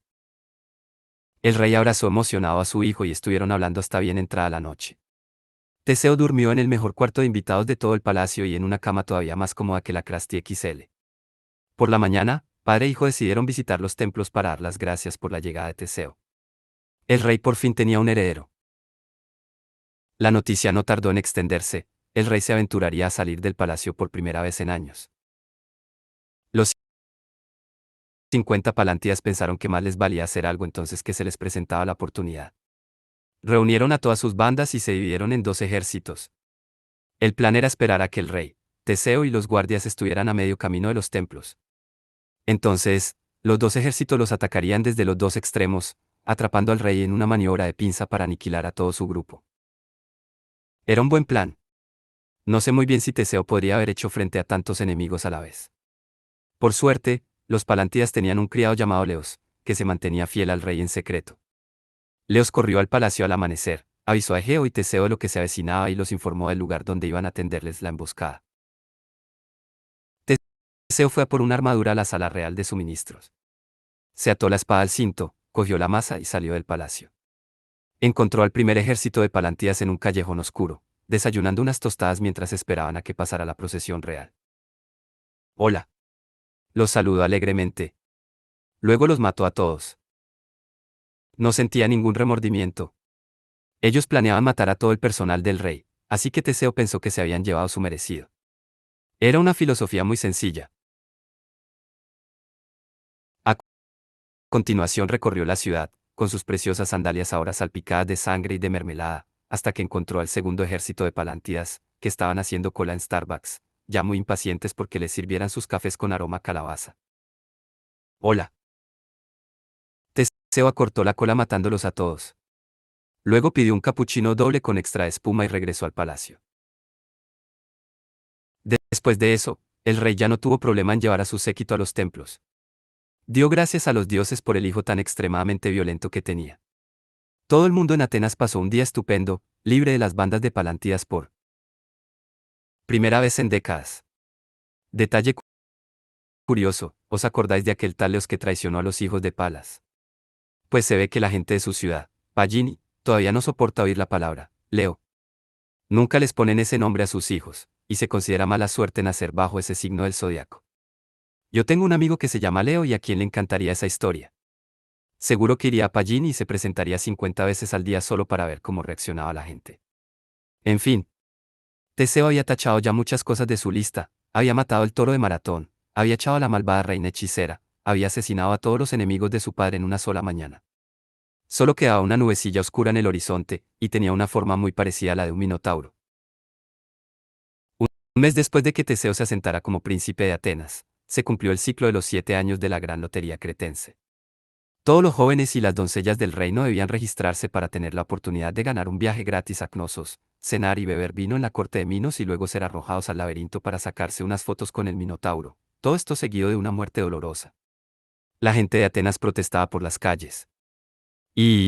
Oye, no se les puede reprochar nada. Su rey estaba celebrando la llegada de su hijo y, mientras, a los demás se les pedía que ofrecieran a sus propios hijos como tributos. A Teseo le pareció que aquello no estaba bien. Papá, he pensado que voy a presentarme voluntario como tributo, dijo. ¿Qué? Egeo intentó levantarse del trono, pero las piernas le temblaban demasiado. No, hijo. Acabo de conocerte. No quiero perderte ahora. No te preocupes. El trato concreta dice que el sistema de tributos cesará para siempre en cuanto uno de nosotros mate al Minotauro, ¿no?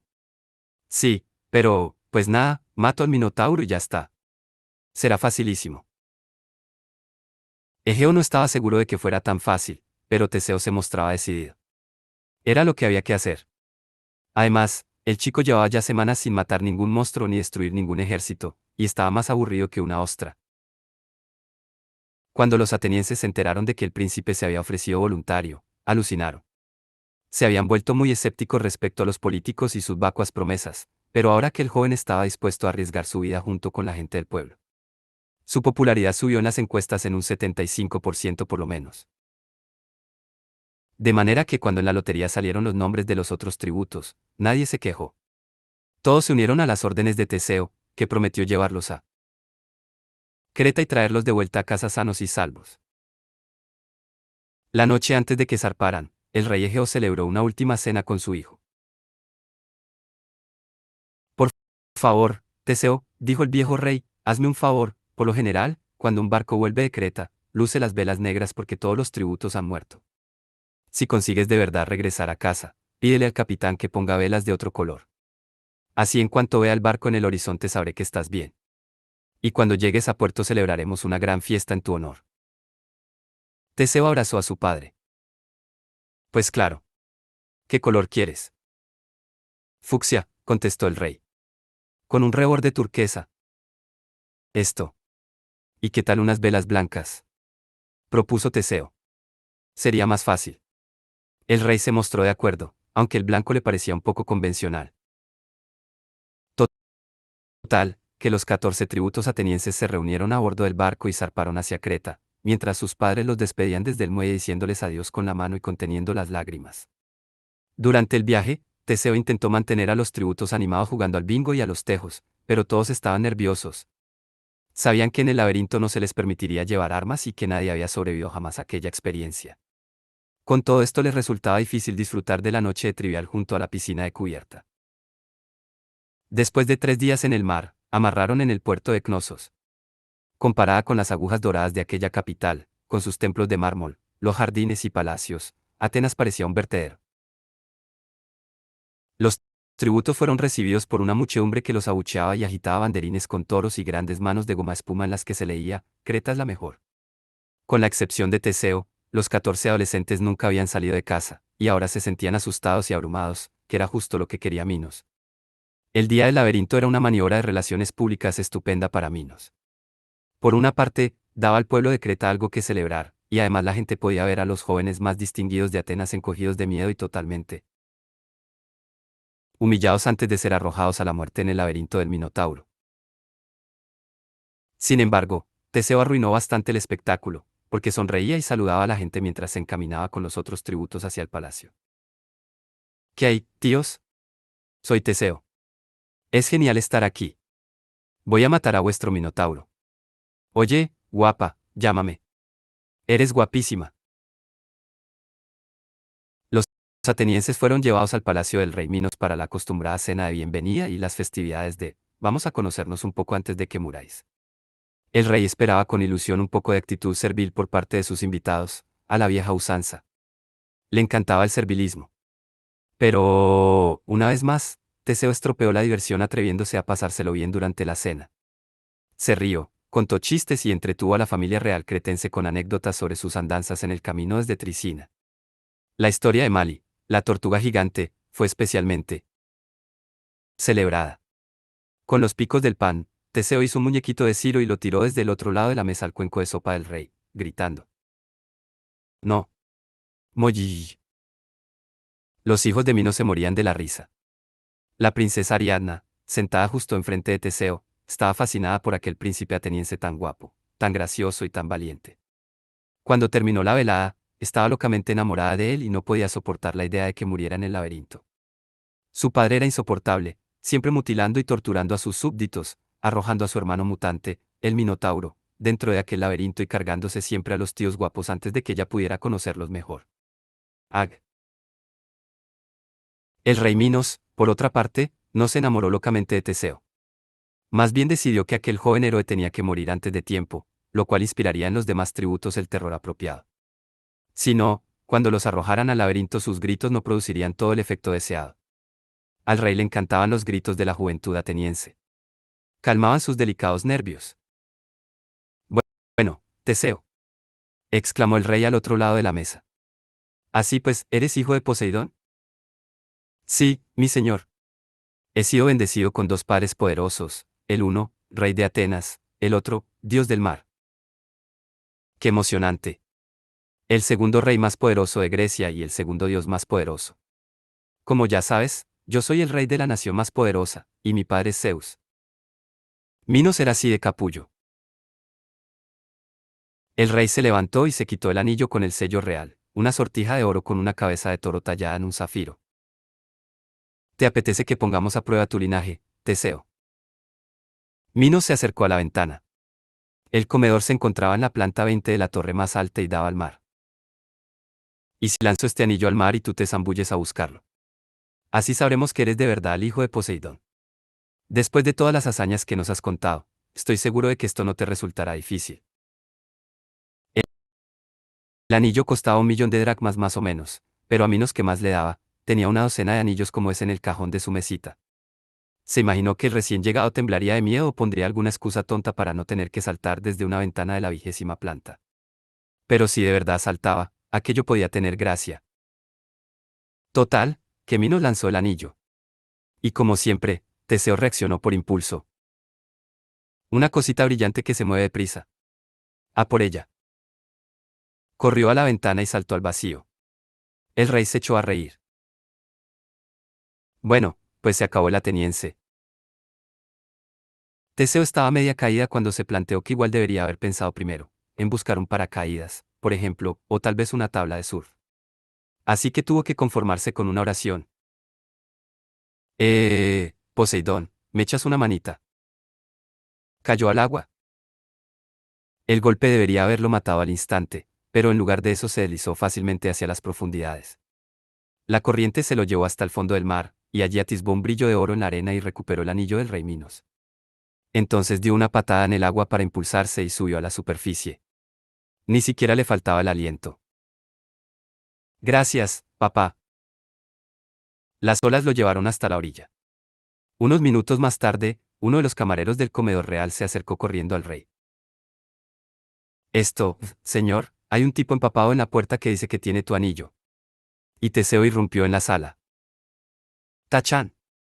Mi señor Minos, te traigo saludos del segundo dios más poderoso, Poseidón. Dice que, si se te ocurre algo más, pringado. Y le tiró el anillo a la sopa. Los atenienses se echaron a reír. Incluso los cretenses sonrieron y soltaron risitas. El rey Minos intentó mantener la serenidad, pero no le fue fácil. Parecía que iban a estallarle las venas de la frente. Se acabó la cena. Declaró, levantándose. Que durmáis bien, tributos. Mañana os enfrentaréis al Minotauro. Y aquí nuestro gallardo amigo Teseo tendrá el honor de morir, quiero decir, de entrar primero. La princesa Ariana no pudo pegar ojo esa noche. Su padre era muy malo. Mira que condenara a muerte al hombre al que ella amaba. Pero decidió que no iba a quedarse de brazos cruzados. Se envolvió en una capa con capucha y salió a hurtadillas de su habitación para ir a ver a su mentor, Dédalo, que vivía en un taller del laberinto, prisionero allí por orden del rey. A lo largo de los años, Ariana se había hecho amiga del viejo inventor, que le daba clases de ciencias y matemáticas y además la escuchaba cuando se quejaba de sus padres. Tendréis que reconocer que sus padres eran unos desquiciados. Dédalo era el constructor del laberinto y había enseñado a la joven a orientarse por él sin peligro. Había que dirigirse siempre hacia adelante y a la derecha, e ir soltando el hilo de un ovillo para poder encontrar el camino de vuelta. Por lo menos una vez a la semana la princesa entraba en el laberinto a escondidas para visitar al anciano. Y ahora necesitaba su consejo para salvar al muchacho del que se había enamorado. Total, que llegó al taller del inventor y le contó su problema. Tengo que ayudar a Teseo. Le enseñaré tus trucos de orientación para que no se pierda en el laberinto. Pero, ¿cómo derrotar al Minotauro? Dédalo se tiró nervioso de la barba. Apreciaba a Ariadna y quería ayudarla, pero tenía el pálpito de que aquello no iba a terminar bien para nadie. La princesa le puso ojitos de cachorro lastimero y Dédalo suspiró. De acuerdo. Vaya. Soltó Ariadna. Se me había olvidado.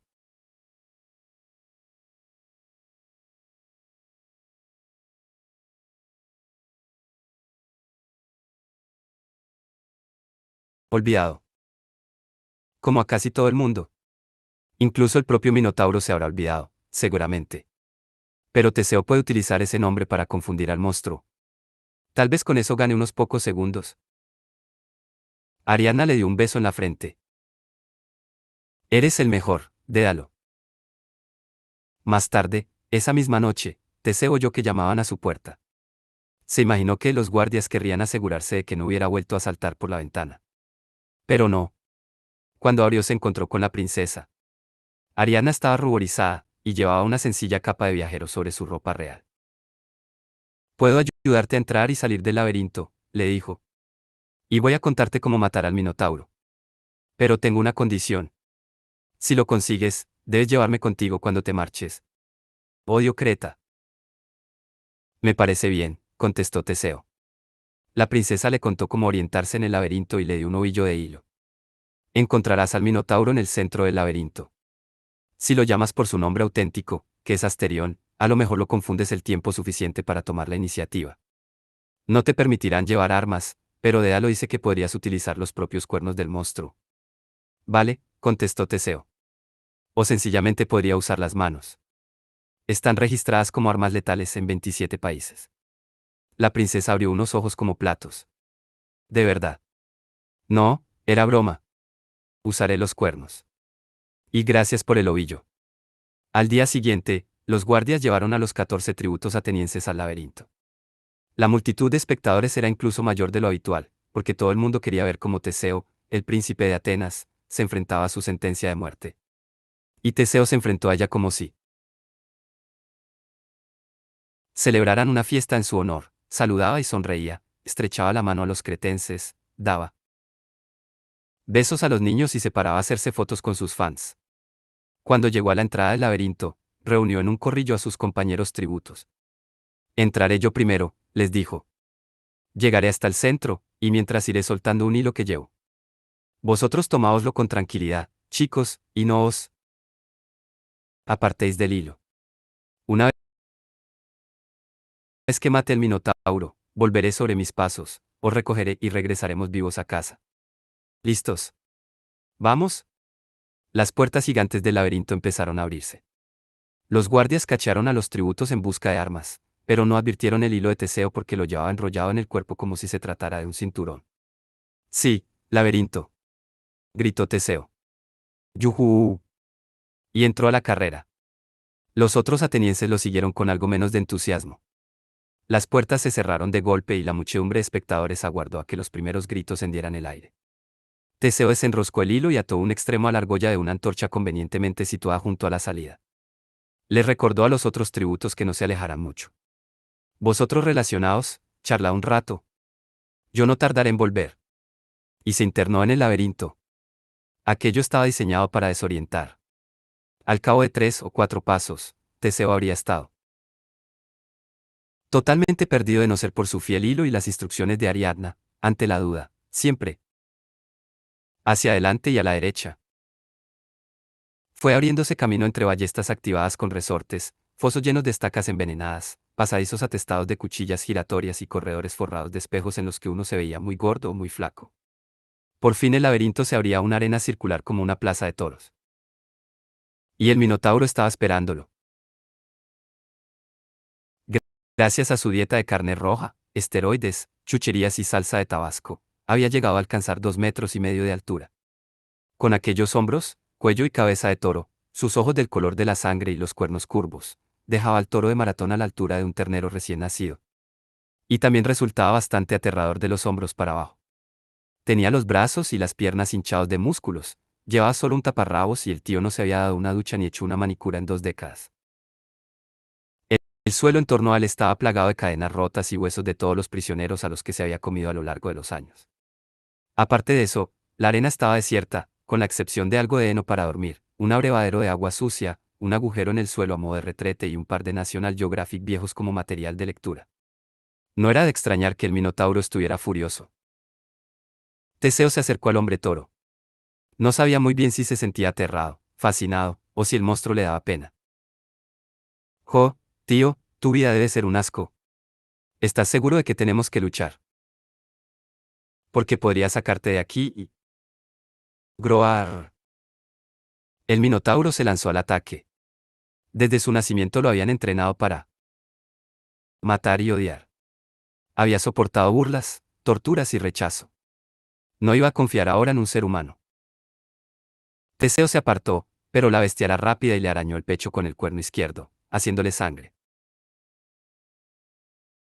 El joven conocía muchas artimañas para el combate sin armas, pero se dio cuenta enseguida de que el Minotauro era más fuerte y más listo que cualquier otro oponente al que se hubiera enfrentado.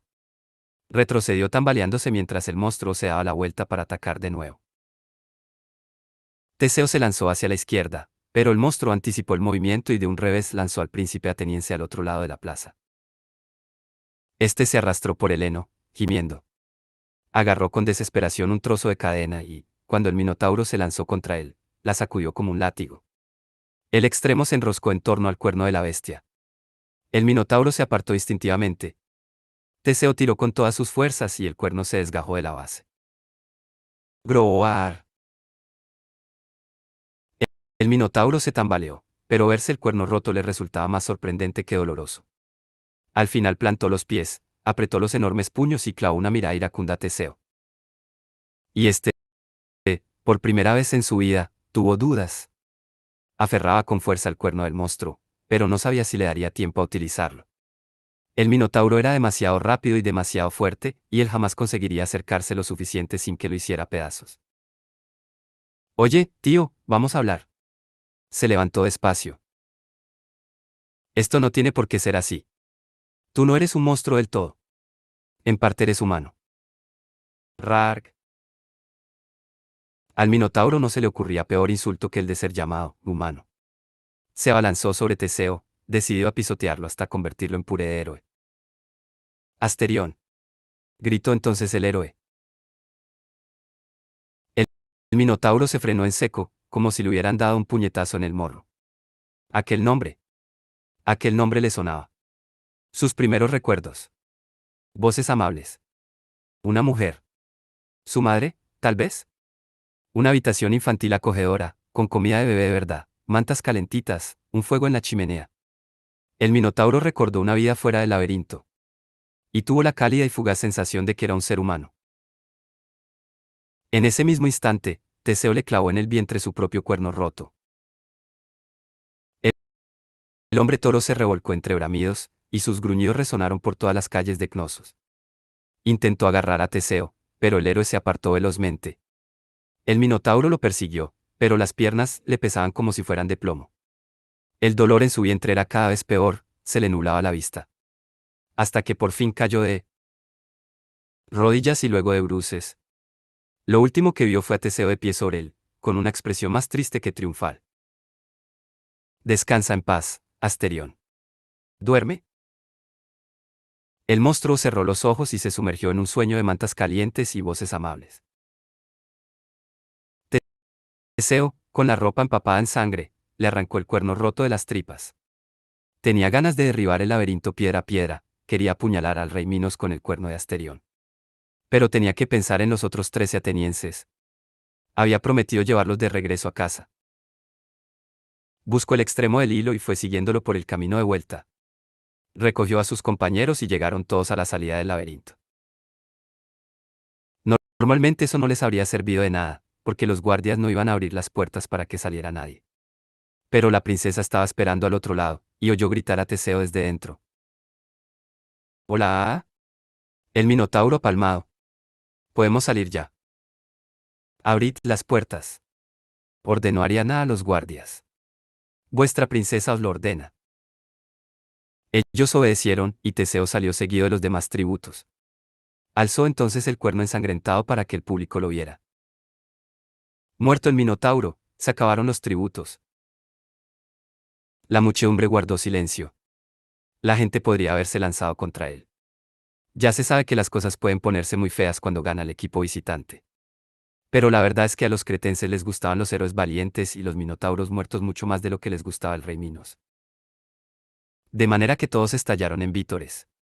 Hicieron trizas sus banderines de toros y se llevaron a hombros al héroe y a la princesa cantando, Teseo, Teseo, todo el camino hasta los muelles donde aguardaba el barco ateniense. Los guardias de la ciudad se apuntaron a las celebraciones.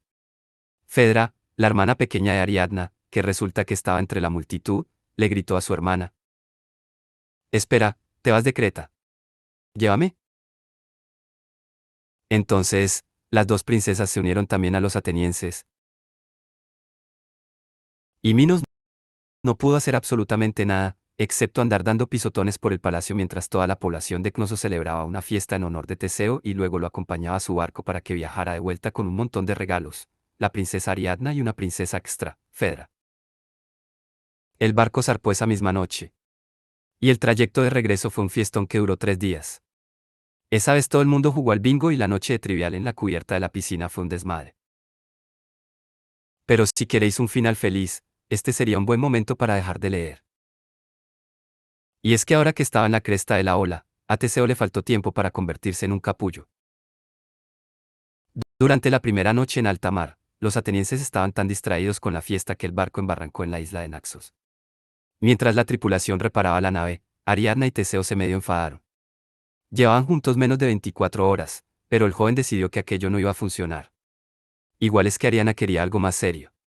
O lo mismo babeaba cuando dormía. En fin, el caso es que Teseo le dijo que iba a dejarla en Naxos y que regresaría a Atenas sin ella. Qué insensible, ¿verdad? Lo que es todavía peor, llegó a decirle que la propia Atenea se lo había ordenado en un sueño. Mira, Churri, lo siento, pero es que una diosa me ha dicho que tengo que romper contigo. ¿Yo qué culpa tengo? Sí, claro, colega. ¿Y sabéis qué es peor aún? Que enseguida empezó a salir con Fedra, la hermana pequeña de Ariadna. Toma ya. Total, que Ariadna se quedó con el corazón partido, pero al final las cosas le salieron bien, porque cuando Teseo se marchó, el dios Dioniso se la encontró por Naxos, se enamoró de ella, se casaron y la hizo inmortal.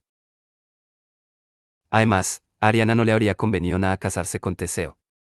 Como vais a ver a continuación, este resultó ser un pésimo esposo de manual.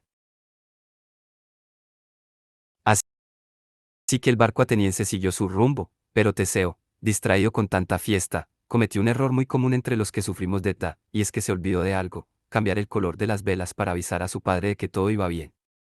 En resumidas cuentas, que el barco apareció en el puerto de Atenas con las velas negras. Los atenienses gimieron y lloraron, pensando que sus tributos estaban muertos, como de costumbre.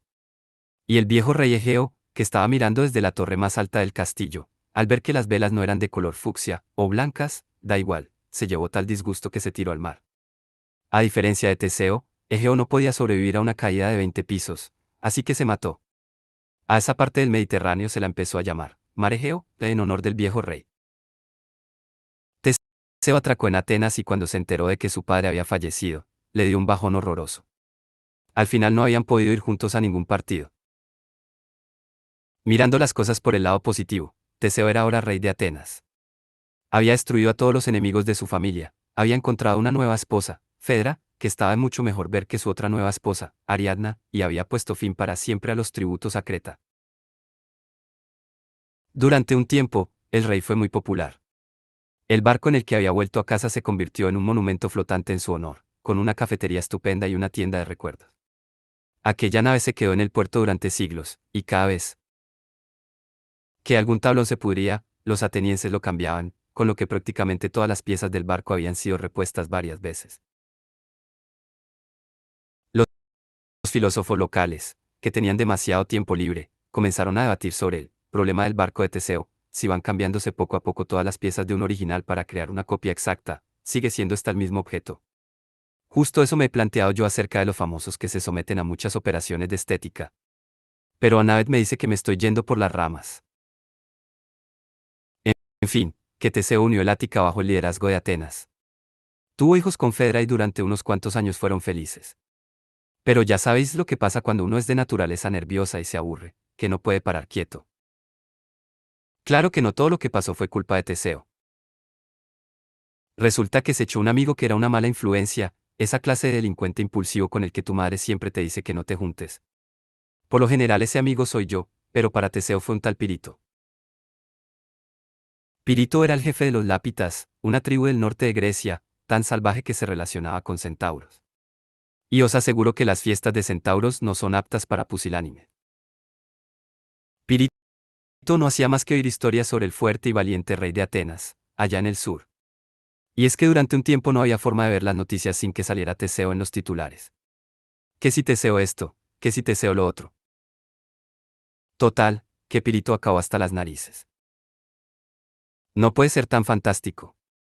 Me voy allí abajo a desafiar a ese capullo. Ensilló su caballo y fue hasta Maratón, donde Teseo había capturado el toro blanco hacía ya mucho tiempo. Pirito se dijo, Teseo se cree a alguien por haber atrapado un toro. Pues yo voy a dar caza hasta la última vaca del lugar. Y eso hizo. Reunió a todo el ganado de Maratón, gracias a que los lápitas eran grandes ladrones de ganado, además de contar con otras buenas cualidades.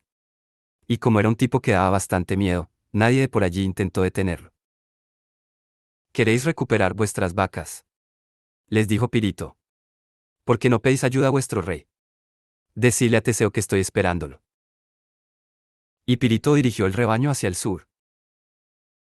Las noticias del incidente del robo de ganado llegaron hasta Teseo, que no podía pasar por alto el insulto. Por eso se dirigió a caballo hacia el norte, él solo. No le costó dar con el jefe de la tribu, puesto que tal cantidad de vacas iba dejando un mogollón de cacas. Cuando Teseo alcanzó a Pirito, se dedicaron a decirse groserías durante una hora más o menos hasta que se quedaron sin más insultos que dirigir a sus respectivas madres. Y entonces se dieron una serie de tortas épicas. Se rompieron piedras en la cabeza, se despeñaron el uno al otro, lucharon con los puños, con las espadas y con granadas de mano. Pero no hubo forma de que ninguno venciera, porque eran igual de fuertes, rápidos y afortunados. Al fin, hechos polvo, se sentaron a compartir una botella de vino. ¡Ay, al inframundo con esto!, dijo Teseo. Si no podemos matarnos, bien podremos ser amigos. Esa es la lógica de los semidioses, para que veáis. Por desgracia, Pirito metió a Teseo en un lío detrás de otro. Todos los fines de semana se iban de marcha y se dedicaban a beber, a enzarzarse en peleas de bar y a destruir naciones enteras. El rey de Atenas olvidó su antigua filosofía de atacar solo para defenderse. Y olvidó también lo de usar solo la misma estrategia que utilizaran contra sus enemigos. Sencillamente se desmadró y se dedicó a matar a todo el que se cruzaba en su camino. A lo mejor llegaba al palacio un domingo por la noche arrastrando los pies y la reina Fedra le preguntaba: ¿Dónde has estado? Por ahí. Has estado otra vez destruyendo naciones enteras con Pirito. Ay, mujer, déjame en paz. Solo quería relajarme un poco. Dioses, contestaba él. Una vez, los dos amigos decidieron declarar la guerra a las Amazonas, y Teseo acabó teniendo una aventura con Hipólita, la reina. No sé muy bien cómo fue, pero el caso es que tuvieron un hijo y todo, Hipólito. Cuando se supo la noticia, a Fera no le sentó demasiado bien y decidió mudarse a otro palacio y llevarse a los niños. Teseo estuvo enfurruñado un tiempo, y luego hizo lo que solía hacer para animarse, irse con los lápitas. Mientras Teseo estaba con ellos, a Pirito le dio por casarse con una chica de su tribu que se llamaba Hipoamía. No sé por qué a nadie se le ocurriría llamar a su hija Hipo lo que sea, pero al parecer era muy hermosa. Pirito invitó a la boda a todas las tribus vecinas, incluidos los centauros. Por desgracia, los centauros se emborracharon e intentaron raptar a la novia. Incluso entre los lápitas, aquello era de mala educación, de modo que la boda se convirtió en una guerra. Pirito y Teseo dirigieron a los lápitas contra los ponis juerguistas y les dieron una buena paliza. Teseo consideró aquella una de sus mayores victorias, pero no se ganó muchos aplausos cuando volvió a casa con un ejército de lápitas pendencieros y celebró en la Acrópolis una fiesta triunfal que fue un desmadre de alcohol y violencia. La zona se quedó hecha un asco durante semanas, llena de cabezas de centauros cortadas y serpentinas. Y entonces a Pirito se le ocurrió una idea nefasta de verdad. Decidió que Teseo y él tenían que buscarse otras esposas. Somos los mejores guerreros del mundo. El jefe de la tribu pasó un brazo por los hombros de su amigo. Deberíamos casarnos con las hijas de Zeus, colega. Como siempre, Teseo no se molestó en pensárselo 2 veces. Era la última ocurrencia de Pirito, y se lanzó a ponerla en práctica de cabeza. Sí, guay. Pero, ¿con cuáles y cómo? Con las que sea, tronco. Las secuestramos y ya está. Mola. Yo te ayudo a raptar a una esposa, y luego me ayudas tú a mí. ¿A quién te pides? Teseo escogió a la chica más hermosa que había visto en su vida, una hija de Zeus que se llamaba Helena. Como Helena de Troya. Todavía era demasiado joven para casarse, pero Teseo pensó que la secuestrarían y luego esperarían a que se hiciera mayor. ¿Que era asqueroso? Pues sí. ¿Que estaba mal? Desde luego. He mencionado que Pirito era una mala influencia, ¿verdad? Total, que no les costó trabajo raptar a Helena. Teseo se la llevó a Tricina y le pidió a su madre, Etra, que ahora era la reina, que la conservaran y heló unos cuantos años hasta que alcanzara la edad para contraer matrimonio. Me da la sensación de que a Etra no le pareció muy buena idea, porque más tarde Helena se escapó de Tricina y cuando creció se casó con otro. Pero esa ya es otra historia. En fin, que Pirito decidió que había llegado su turno de escoger esposa. Lo tengo clarísimo. Anunció Perséfone.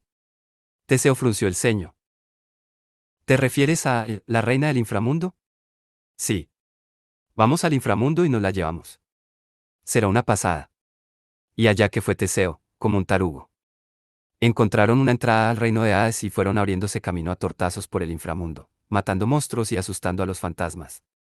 Intimidaron a Caronte, el barquero, para que los cruzara por el río Estigia. Ya estaban casi en el palacio de Hades cuando se cansaron y decidieron sentarse un rato en un par de rocas. A Teseo le pesaban los párpados y empezó a dormirse.